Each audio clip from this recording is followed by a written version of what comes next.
السلام علیکم ورحمۃ اللہ وبرکاتہ۔ بسم اللہ الرحمن الرحیم۔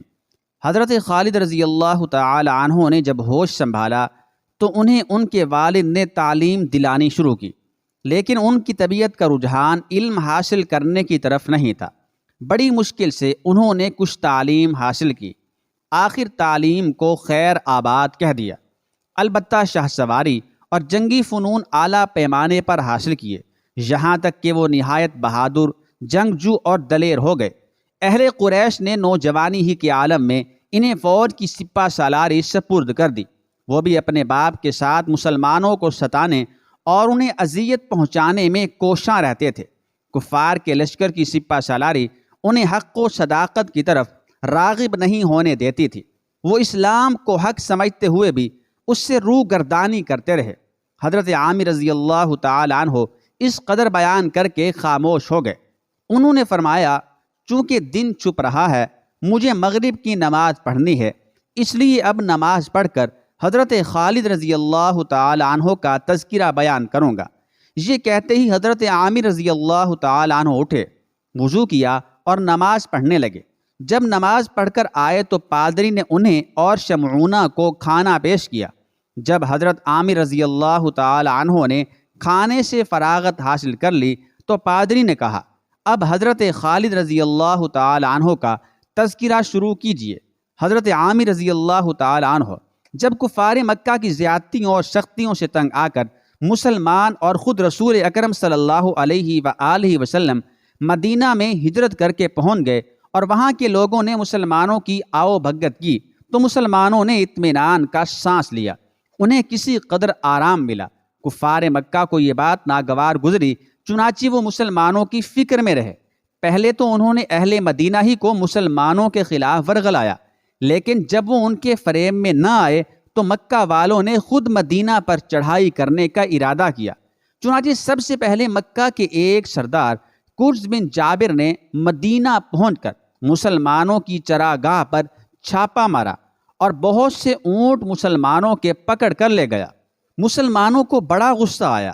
اب تک انہوں نے کفار کے خلاف معاندانہ کارروائی کرنے کا ارادہ نہیں کیا تھا۔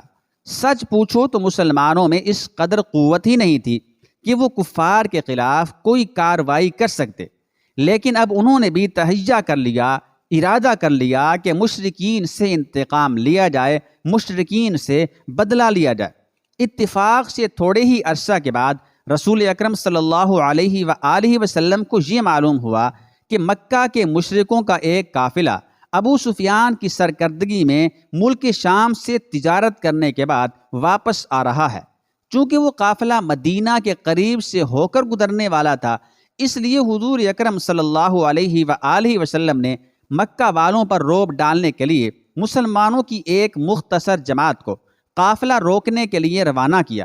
حضور اکرم صلی اللہ علیہ وآلہ وسلم کا اس سے یہ مقصد تھا کہ مکہ والوں پر مسلمانوں کا رعب پڑ جائے، انہیں خیال ہو کہ اگر مسلمانوں کی مخالفت کی جاتی رہی تو وہ ان کے قافلوں کو روک دیں گے۔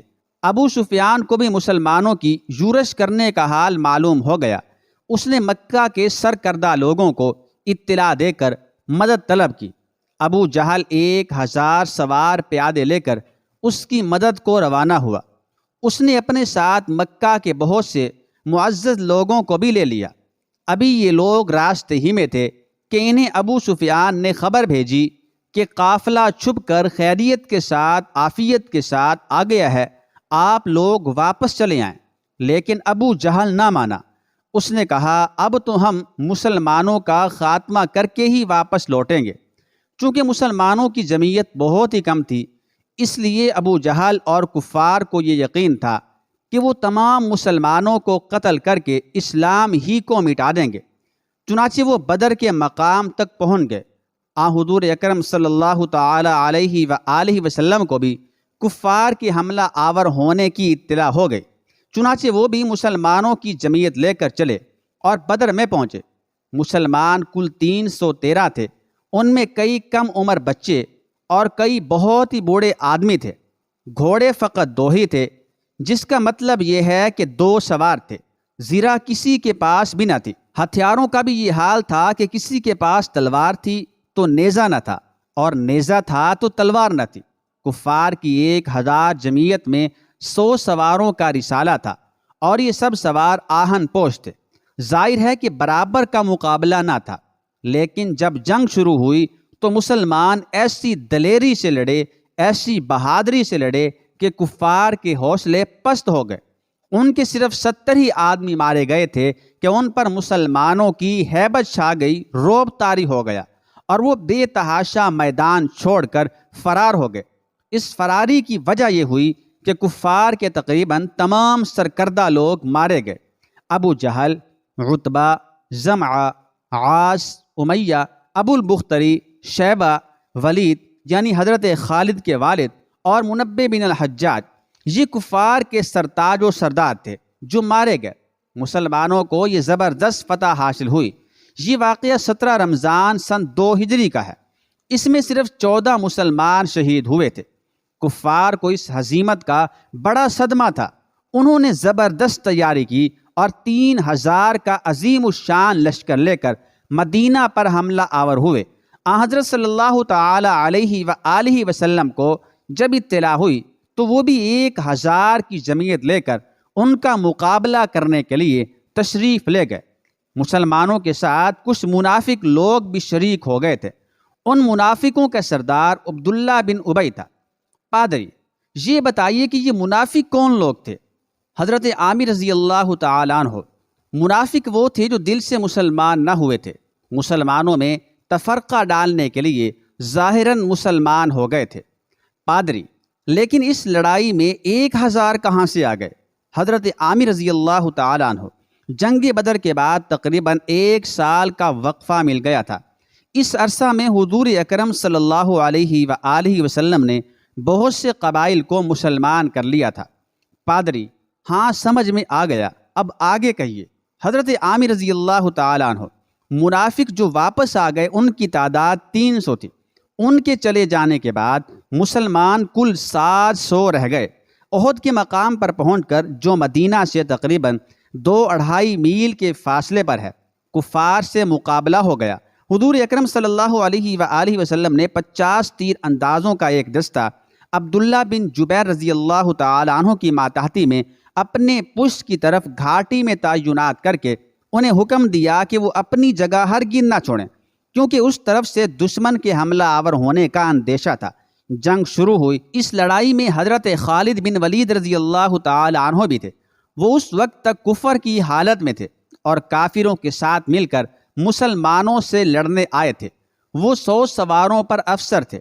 مسلمان اس مرتبہ بھی نہایت بے جگری سے لڑے اور انہوں نے کفار کو شکست دے دی۔ مسلمان مال غنیمت جمع کرنے لگے۔ جو تیر انداز گھاٹی کی پشت پر تعینات کیے گئے تھے وہ بھی یہ خیال کر کے کہ کافر بھاگ رہے ہیں اپنی جگہ چھوڑ آئے۔ حضرت خالد رضی اللہ تعالیٰ عنہ نے دیکھ لیا، وہ اپنا رسالہ لے کر اس طرف سے حملہ آور ہوئے۔ یہ حملہ اتنا اچانک ہوا کہ مسلمان گھبرا گئے۔ مفرور کفار کے قدم جم گئے، نہایت کشت و خون ہوا۔ آخر مسلمانوں کو ہزیمت ہوئی اور فتح شکست سے بدل گئی۔ کفار کو یہ ہمت تو نہ ہوئی کہ وہ مدینہ منورہ پر حملہ کرتے، انہوں نے فتح ہی کو غنیمت سمجھا اور وہ احد ہی سے لوٹ آئے۔ اس طرح احد کے مقام پر حضرت خالد رضی اللہ تعالی عنہ کی بے مثل شجاعت اور فنون جنگ سے واقفیت کی وجہ سے کفار کو کامیابی ہوئی۔